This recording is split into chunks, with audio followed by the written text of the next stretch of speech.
السلام علیکم ورحمۃ اللہ وبرکاتہ. نحمده ونصلی علی رسولہ الکریم.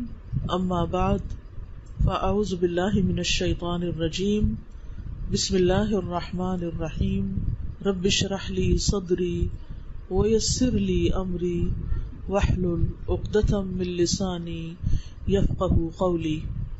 اللہ کا شکر ہے کہ جس نے ہماری دین اسلام کی طرف رہنمائی کی ہے اور ہمیں زندگی کے ہر معاملے کے بارے میں صحیح تعلیمات دی ہیں.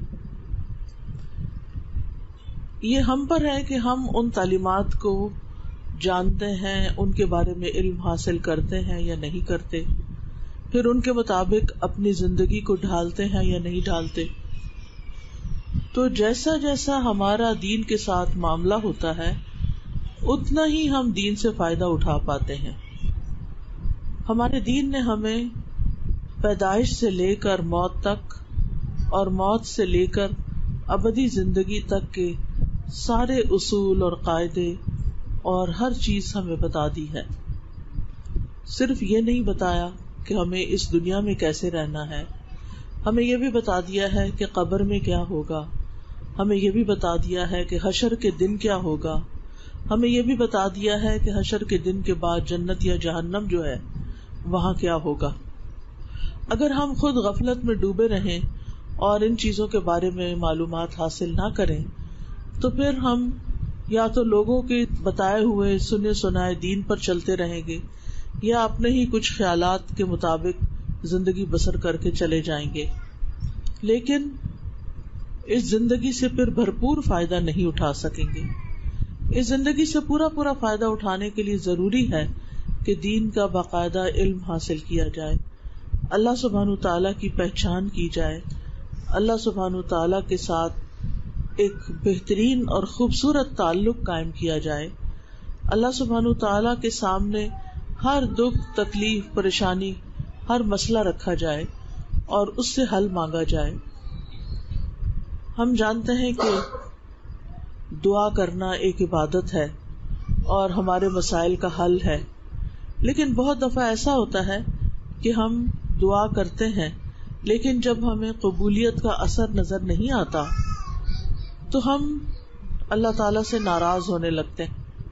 حالانکہ ہونا یہ چاہیے کہ دعا قبول ہو جائے، وہ چیز مل جائے جس کی ہم طلب رکھتے ہیں، یا نہ ملے ہم اللہ سبحانہ تعالیٰ کے سامنے اپنا سر جھکا دیں، اپنا معاملہ اللہ تعالیٰ کے حوالے کر دیں اور دعا کے قبول نہ ہونے کی کوئی تعویل کر لیں، کوئی اپنے دل میں وجہ سوچ لیں.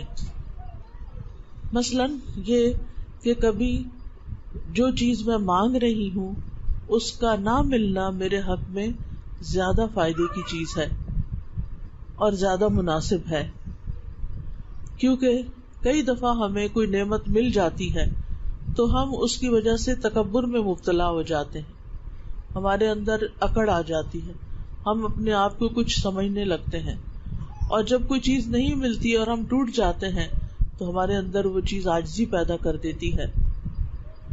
کبھی ایسا بھی ہوتا ہے کہ دعاؤں کی قبولیت میں یا کسی کام میں جو رکاوٹ ہوتی ہے وہ ہمارے اپنے گناہوں کی وجہ سے ہوتی ہے، لیکن اس کو ہم کنسیڈر نہیں کرتے، اس کی طرف ہم توجہ نہیں کرتے، کیونکہ ہم سمجھتے ہیں کہ ہم تو گناہ کرتے ہی نہیں، ہم نے کیا گناہ کیا ہے، ہم نے کون سا گناہ کیا. یہ عام جملے ہیں ہمارے، حالانکہ انسان خطا کا پتلا ہے. ہم میں سے کوئی بھی ایسا نہیں جو یہ دعویٰ کر سکتا ہو کہ وہ 100% اللہ سبحانہ تعالیٰ کی اطاعت اور فرما برداری کر رہا ہے. ہماری زبان سے بعض اوقات ایسی باتیں نکل جاتی ہیں، ہمارے رویوں میں بعض اوقات ایسی چیزیں ہوتی ہیں کہ جو اللہ تعالیٰ کو ناراض کر دیتی ہیں اور ہم بول کے بھول جاتے ہیں اور ہمیں یاد بھی نہیں ہوتا. تو ایسی صورت میں جب دعا قبول نہیں ہوتی تو پھر ہمیں کبھی احساس بھی ہو جاتا ہے کہ شاید ہماری اپنی کوئی غلطی ہے جس کی وجہ سے رکاوٹ ہو رہی ہے. تو پھر ہم اللہ تعالیٰ سے معافی مانگنے لگتے ہیں، استغفار کرنے لگتے ہیں، اور یہ چیز ہمارے حق میں اور کئی خیر بھلائی کے دروازے کھولنے کا سبب بن جاتی ہے. اسی طرح یہ ہے کہ بعض اوقات کسی چیز کے تاخیر سے ملنے میں بہت بہتری ہوتی ہے. یعنی اگر فوری طور پر وہ چیز مل جائے تو ہم اس کی وہ قدر نہ کریں، اس کا حق ادا نہ کریں، اس کا شکر ادا نہ کریں. اور اسی طرح کبھی دنیا کا مل جانا انسان کے لیے مصلحت کے خلاف ہوتا ہے. اور اگر کوئی بھی دل میں پازیٹیو تھنکنگ نہ رہے، کوئی بھی مثبت خیال نہ آئے، تو بھی اللہ سبحانہ تعالیٰ کے بارے میں ہمارے دل میں کسی قسم کا اعتراض نہیں آنا چاہیے. یعنی ہمیں اللہ سبحانہ تعالیٰ کے فیصلوں پر کوئی آبجیکشن نہیں ہونی چاہیے، بلکہ انسان یہ سوچے کہ میں نے تو جو دعا کی وہ بندگی کا ایک تقاضا تھا، بندہ ہونے کی حیثیت سے میرے اوپر لازم تھا کہ میں اللہ تعالیٰ سے کچھ مانگتا، کیونکہ دعا جو ہے وہ ایک عبادت بھی ہے. اگر اللہ سبحانہ تعالیٰ فضل فرما دیتا ہے، یعنی قبول کر لیتا ہے، تو پھر یہ اللہ کا فضل ہے. اور اگر وہ نہیں کرتا تو وہ مالک ہے، جو چاہے کر سکتا ہے.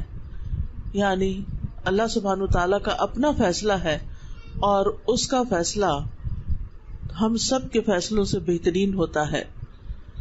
عام طور پر دیکھا گیا ہے کہ ہماری زیادہ تر دعائیں جو ہیں وہ دنیا سے متعلق ہوتی ہیں، دنیا کے ساز و سامان سے متعلق اور دنیا کی زیادتی سے متعلق. ہم ہر چیز چاہتے ہیں کہ دنیا میں کوئی بھی جو عیش و عشرت کی چیز ہے وہ ہمیں مل جائے، لیکن اگر دیکھا جائے کہ وہ سب کچھ نہیں بھی ملتا جو ہم چاہتے ہیں، تو اس میں بھی ہمارے لیے خیر ہی خیر ہے. کیونکہ جب انسان کو زیادہ دنیا مل جاتی ہے تو وہ اللہ تعالیٰ کو اور زیادہ بھول جاتا ہے، اور بعض اوقات وہ اللہ سبحانہ تعالیٰ کی ناراضگی کے کاموں میں ان کو استعمال کرنے لگتا ہے. تو اس لیے سمجھدار انسان کو چاہیے کہ وہ ہمیشہ اپنا تعلق اللہ تعالیٰ سے مضبوط رکھے، اللہ تعالیٰ کے حقوق ادا کرنے کی فکر کرتا رہے، اور اللہ تعالیٰ کے مدبر ہونے، اللہ تعالیٰ کی تدبیر اور اس کے انتظام پر راضی رہے. بظاہر اگرچہ اس میں ہمارے لیے ہارڈ شپ ہی کیوں نہ ہو، اور جب انسان اللہ تعالیٰ کی طرف متوجہ ہو تو اس میں انسان اپنی غلطیوں پر نظر رکھے، اللہ تعالیٰ کی رحمت پر نظر رکھے، اس کے فضل و کرم پر نظر رکھے. اور پھر یہ ہے کہ اگر انسان مناسب سمجھے تو دعا کبھی چھوڑے نہ، یعنی جس چیز میں وہ اپنے لیے خیر سمجھتا ہے وہ مانگتا رہے. کیونکہ اکثر ایسا ہوتا ہے کہ جب ہم مانگتے رہتے ہیں تو ہمارے درجات بلند ہوتے رہتے ہیں، کیونکہ دعا ایک عبادت ہے، اور جب ہم اس عبادت میں ہوتے ہیں تو ہم ایک نیکی کا کام کر رہے ہوتے ہیں. تو عام طور پر ہم بعض اوقات نیکی کے کام چھوڑ دیتے ہیں یا ان کی طرف توجہ نہیں دیتے، تو اس سے کیا نقصان ہوتا ہے کہ انسان نیکیوں میں پیچھے رہ جاتا ہے. لیکن جب انسان دعائیں مانگتا رہتا ہے تو اس کی نیکیوں کے اندر جو کمی کوتاہی ہوتی ہے وہ پوری ہو جاتی ہے.